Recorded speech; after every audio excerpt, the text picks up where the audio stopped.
¿Qué tal amigos? ¿Cómo están? Mi nombre es Luis García y les voy a leer relatos y experiencias cercanas a la muerte. Experiencia cercana a la muerte de Terence. Él muere también en Australia, como hemos visto otras, así que vamos a ver su historia. Esto sucedió el 31 de diciembre del año 2015. Los antecedentes históricos. A lo largo de mi vida a menudo he experimentado dolor en el pecho, los entrenamientos demasiado ambiciosos en el gimnasio y el exceso de ejercicio sin calentar adecuadamente solían ser la causa. En una ocasión, convencido del dolor de angina de pecho, me presenté en la sala de urgencias del hospital solo para que me despidieran con la tranquilidad de que mi corazón estaba bien.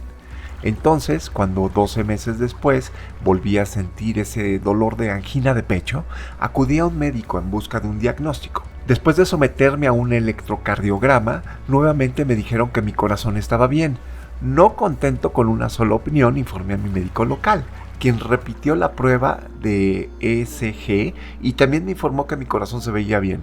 Sin embargo, mi médico de cabecera local, un médico muy minucioso, pensó que había escuchado un leve soplo cardíaco. Luego mi médico local me reservó en el centro cardíaco para realizar pruebas más especializadas. Los resultados de las pruebas de esfuerzo y un ecocardiograma indicaron que tenía un soplo cardíaco, que atribuyeron a una válvula cardíaca que no funcionaba perfectamente en mi ventrículo izquierdo. Me dijeron que muchas personas tienen soplos cardíacos. Entonces, cuando el dolor de la angina de pecho volvía a aparecer periódicamente con el tiempo, simplemente descansaba y respiraba profundamente. Siempre se iba. Las advertencias de la angina de pecho. En la mañana del 24 de diciembre del año 2015, decidí blandir un hacha para cortar algunas raíces invasoras del árbol tipuana que amenazaban los cimientos de mi hogar. Después de 1 o 2 horas de trabajo vigoroso, todo sin un periodo de calentamiento, comencé a sentir dolores en el pecho fantasma nuevamente. ¿Debo ir a mi médico? Al fin y al cabo era la víspera de Navidad, sin que yo lo preocupara por mi dolor de los músculos pectorales. Mi remedio normal funcionó, la respiración profunda y el descanso pronto rectificaron el problema. A eso pensé. Además, ya había hecho los preparativos para la víspera de Navidad y no quería poner en peligro mis mejores planes. Después de una agradable nochebuena con mi pareja y su hijo, volví a sentir el dolor de la angina. Eran alrededor de las 11 de la noche y me excusé para usar mi método de remedio normal. Una vez más el dolor disminuyó. Minutos más tarde, cuando estaba a punto de irme a la cama, decidí estirar la mano por la parte trasera de un armario para desenchufar el cargador de mi teléfono móvil de la toma de corriente de la pared. Esta vez el dolor de la angina reapareció con más intensidad de lo habitual. Todas mis soluciones rápidas parecían inútiles. No podía acostarme sin que el dolor aumentara y tampoco podía sentarme. Poner la cabeza entre las rodillas pareció ayudar un poco. La respiración profunda hizo poco o nada para aliviar el dolor. Llamé a mi compañera, quien me preguntó si debían llamar a una ambulancia. No, pensé, recordando mi última visita al hospital unos 30 años antes por la misma razón. Sin embargo, reconocí que tal vez debería llevarme a la sala de urgencias del hospital, solo por si acaso podía tener algo más grave o algún mal conmigo. Llegada a la sala de urgencias del hospital, después de un viaje de 15 minutos hasta el hospital, el dolor empeoró. Sabía que algo andaba mal. Colocarme en diferentes posiciones en el asiento del pasajero delantero no había ayudado. Al llegar al aparcamiento caminé con dificultad la corta distancia hasta la entrada de la sala de urgencias. Eran alrededor de las 11:45 y al ser Nochebuena solo había 3 pacientes esperando atención. Me acerqué al mostrador para dar mis datos al personal de la oficina y les informé que estaba teniendo un ataque de angina de pecho. Naturalmente habían escuchado esto muchas veces y me sonreían mientras continuaban tomando mis datos. Sin embargo, una enfermera de la sala de emergencias que pasaba, al escuchar mis comentarios, abrió rápidamente la puerta de la sala y me llevó así rápidamente al área de tratamiento. Un electrocardiograma rápido indicó que no había nada malo. Ahí vamos de nuevo, pensé.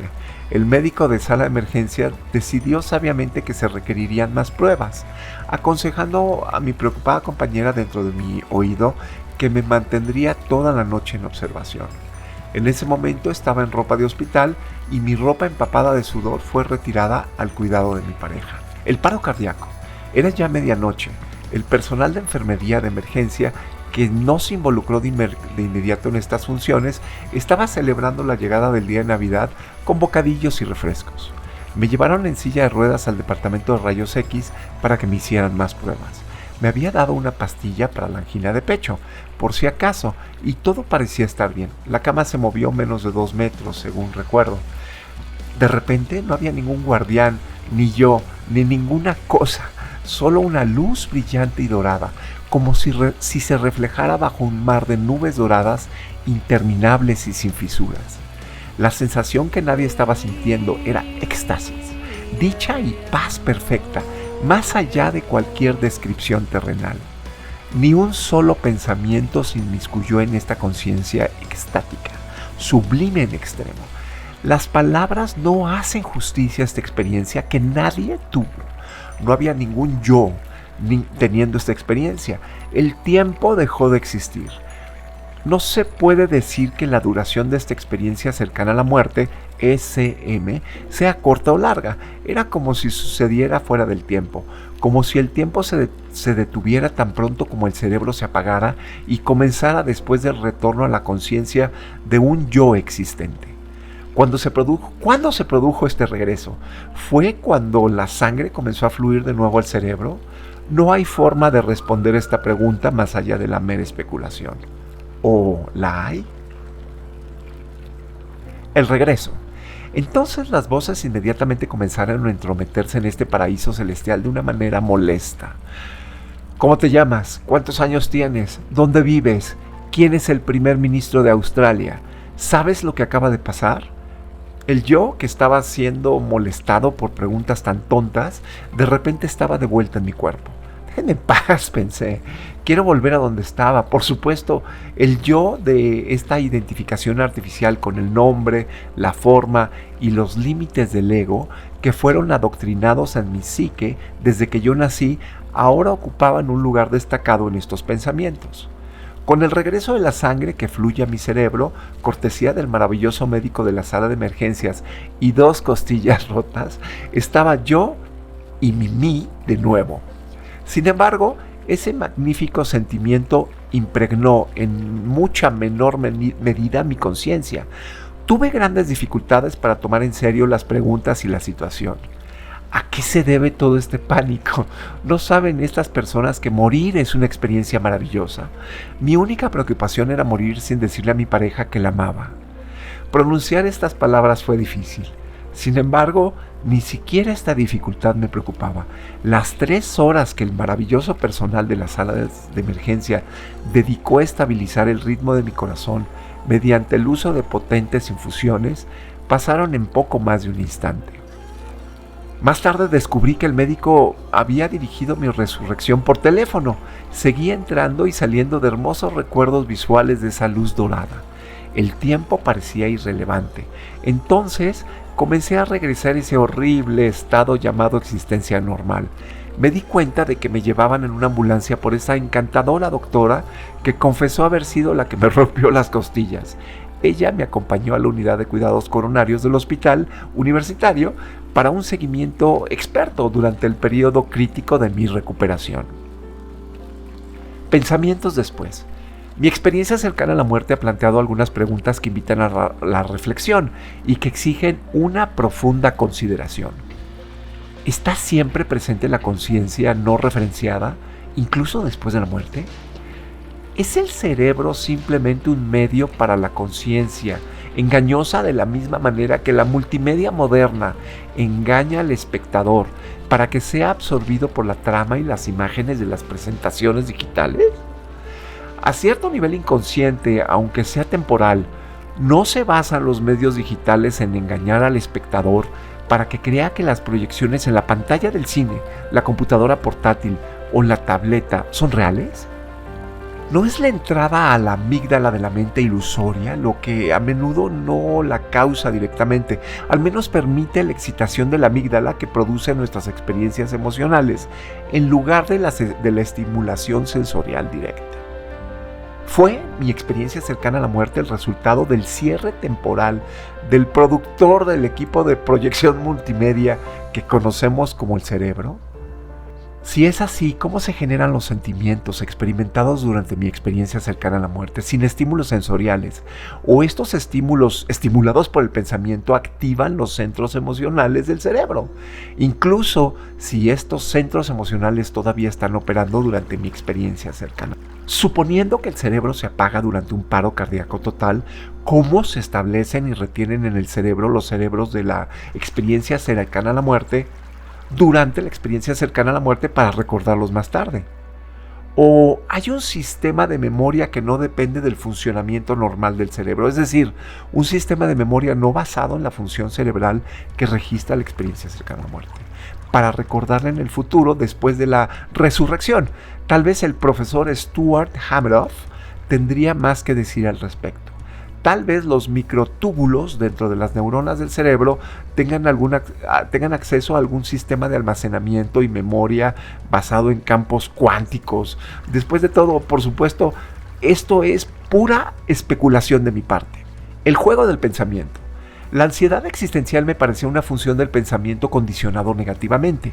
Tal vez estos pensamientos negativos, ya sea que conduzcan o no a mejorar las posibilidades de supervivencia, me parecerían ser la fuente de la ilusión que excluye, subvierte y anula totalmente esa dichosa conciencia experimentada durante la experiencia cercana a la muerte. La conciencia que sustente toda conciencia.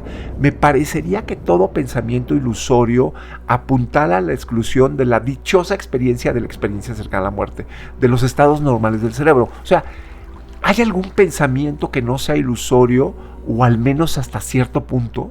Me parecía que cualquier pensamiento que se base en una referencia a una creencia profundamente condicionada en la existencia de un yo independiente está destinado a disminuir esta conciencia dichosa experimentada durante una ESM.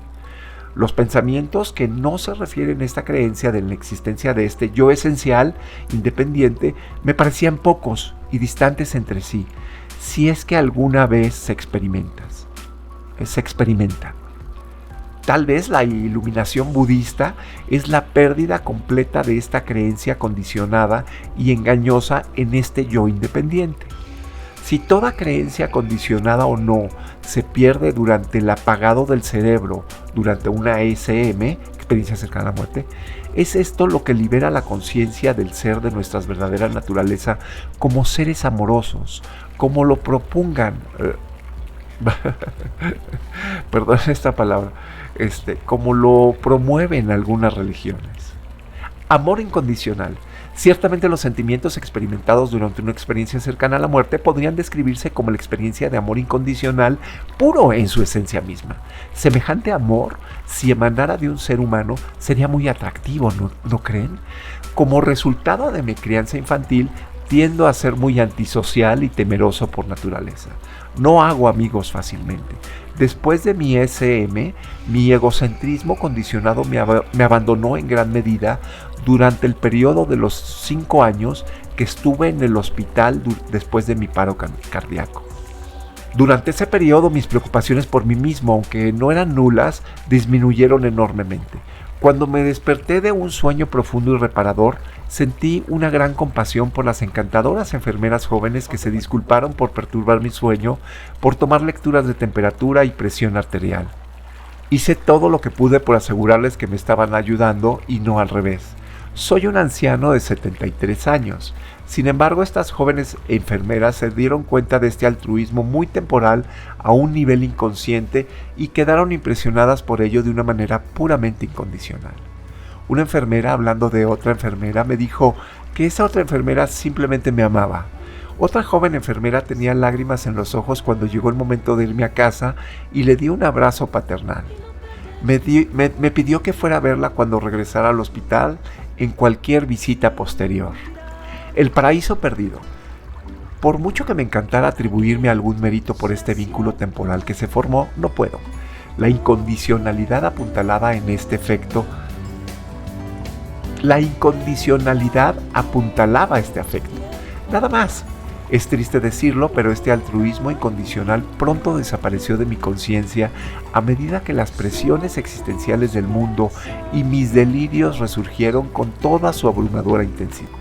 A medida que pasaba el tiempo me sentí previamente condicionado de ser una entidad independiente que anhelaba reconocimiento y respeto.